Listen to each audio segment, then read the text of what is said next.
Les projets l'Association internationale des fédérations d'athlétisme, IAAF, visant à classer les athlètes féminins en fonction de leur taux de testostérone sont contraires aux droits humains internationaux, selon le Conseil des droits de l'homme des Nations Unies.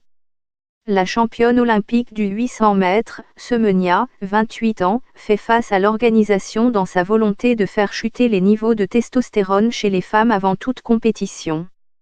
Selon les règles de l'IAAF, les athlètes féminines ayant un taux de testostérone naturellement élevé devraient courir contre les hommes ou changer d'épreuve à moins qu'elles ne prennent des médicaments pour réduire ce taux. L'ONU a qualifié ce projet d'inutile, humiliant et nuisible.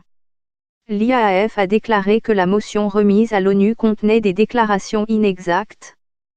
Caster Semenya confirme bien être une femme. Caster Semenya face au tribunal arbitral du sport. Les règlements s'appliqueront aux femmes dans les épreuves sur piste de 400 mètres à 1000 mètres et exigeront que les athlètes maintiennent leur taux de testostérone sous une valeur prescrite pendant au moins 6 mois avant la compétition.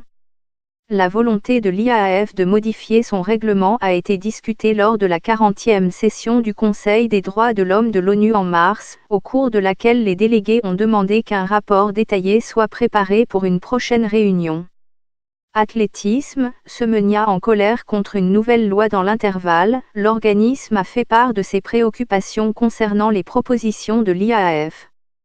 Le Conseil a déclaré qu'il souhaitait que les instances de l'IAAF s'abstiennent d'élaborer et d'appliquer des politiques et des pratiques qui forcent, contraignent ou font pression sur les femmes et les filles athlètes pour qu'elles subissent des procédures médicales inutiles, humiliantes et nuisibles afin de participer à des événements sportifs féminins de compétition.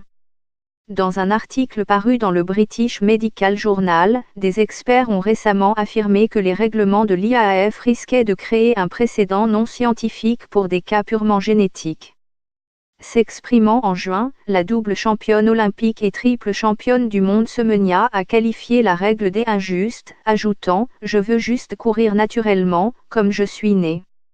L'IAAF avait l'intention d'introduire de nouvelles règles le 1er novembre 2018, mais la contestation judiciaire qui s'en est suivie a été retardée l'introduction de ces nouvelles règles.